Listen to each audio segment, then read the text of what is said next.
Hey guys, we have a couple topics to talk about today. The first one will be the 5 spheres of Earth. We'll talk about what they are and how they interact as a system. We'll also talk about the general structure of the Earth. Let's go ahead and jump right in. Here are the 5 spheres. We have the atmosphere, biosphere, anthrosphere, hydrosphere, and geosphere. Now it's important to take a pause here and say that you should be taking notes. If you missed anything, feel free to go back, go at your own pace, write down any questions that you have and bring them into class tomorrow for clarification. So here we go. Let's go ahead and talk about the atmosphere. As you can't see it, let's zoom in on this portion right here. And it's that thin blue haze that starts at the Earth and fades out into space. Let's talk about a little bit about why it's important. First of all, here's what it is. It's a thin blanket of gases that surrounds our planet, and there's really 3 reasons why it's important. First of all, it supports all life on the planet. It also provides protection for us from the sun and things that would otherwise hit the planet. Lastly, it's a source of energy transfer for our planet. It helps keep us warm and cool. The next sphere is the hydrosphere. This has anything to do with water on the planet, anything to do with evaporation or precipitation. Everything from the clouds to the oceans, rivers, streams, groundwater, rain, snow. Anything that has anything to do with water is all part of the hydrosphere. Hydro means water, so this is the sphere of water for our planet. Next we have the biosphere. Bio means anything living, so this is anything living that's interacting with one another, such as monkeys or ducks, or I think that's a duck, maybe that's a chicken. I don't monkeys or chickens, and fish and flowers and turtles, and I think fish and whales, whatever these are. Anything living that has to do with and that interacts with the Earth. That's the biosphere. Next we have the geosphere. Geo means rock, so this is the sphere of rock. This is simply the rocky surface or all the rocky parts of Earth, including its interior. Next we have the anthrosphere. Anthrosphere is the newest sphere of Earth. It's how we interact with the Earth. It's our culture. It's our buildings. It's how the things that it's all the things that we do and how they affect the Earth. That's the anthrosphere. This is basically the people. All right. So how are they a system?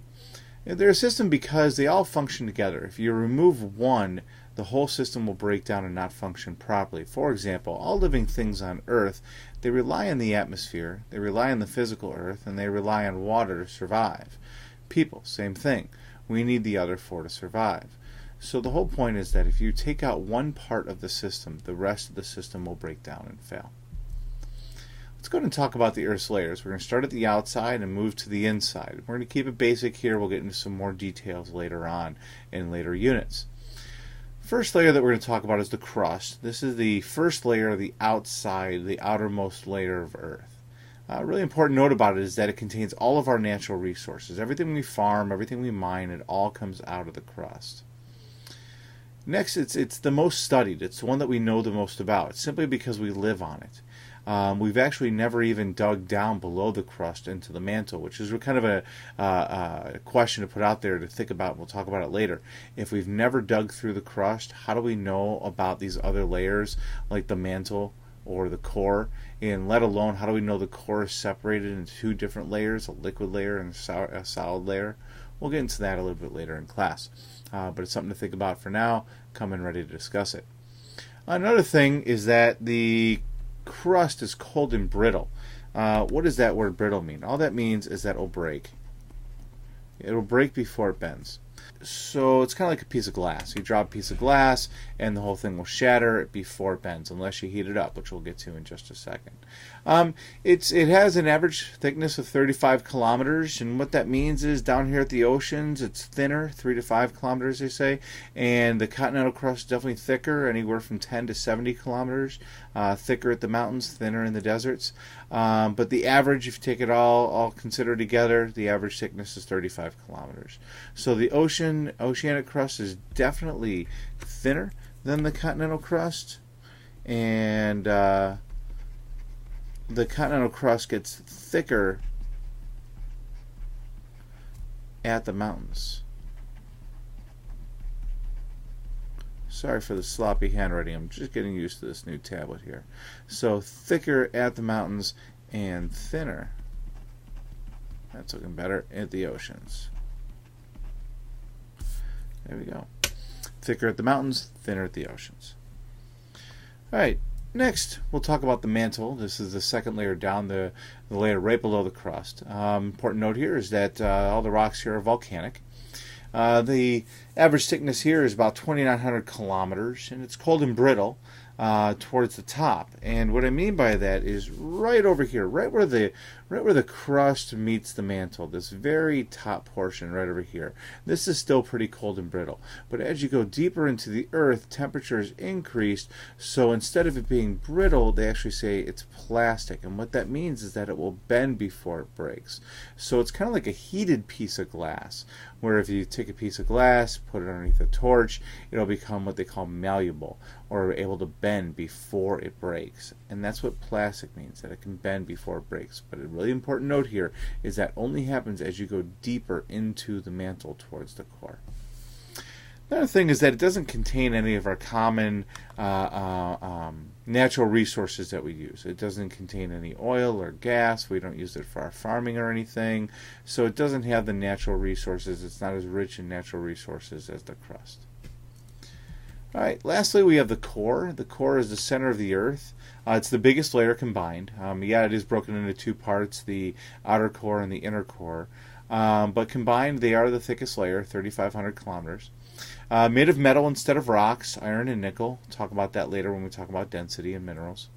And as I mentioned a minute ago, it's broken up into an outer part and an inner part. And something to note here is that that outer part is dominantly liquid, or it's fluid. It's able to flow. And that inner part is solid. Now that's a little weird. Why is it that the outside would be liquid or have the ability to flow and the inside would be solid? I mean, you would think that maybe as temperatures increases, that metal would melt and then it would be able to flow around. Why is it that this would get solid? So I want you to kind of think about that question, and we'll save that for tomorrow. So why is it solid? You know, why is the inner core solid and this guy here is a liquid? Hey, that's looking a little better. So why liquid and I think I spoke too soon. That's a horrible question mark. And there we go. That's better. So why is it that the inner core is solid and the outer core is liquid? All right, the last thing to talk about is how big is this thing? If you were to dig from the crust all the way on down, to the core, how far would you go? You'd go about 4,000 miles thereabout, and that's the distance from way over here in Nova Scotia, which is on the eastern part of Canada, to San Francisco, all the way here on the western part of the United States. So it's about as big as North America. North America is wide. Kind of surprising when I first learned this. I thought it was actually much bigger, but I guess if you've ever driven that distance, you know it is pretty far. All right, so in this lecture we talked about the 5 spheres of Earth and what they are and how they act as a system. We've also talked about the general structure of Earth. We talked about the crust and the mantle and the core, and we asked a couple questions about that, about each layer. So again, if you missed any of this video, please feel free to go back, take really good notes. I go really fast. Feel free to slow it down and come into class tomorrow with any questions that you may have about the video. Thanks.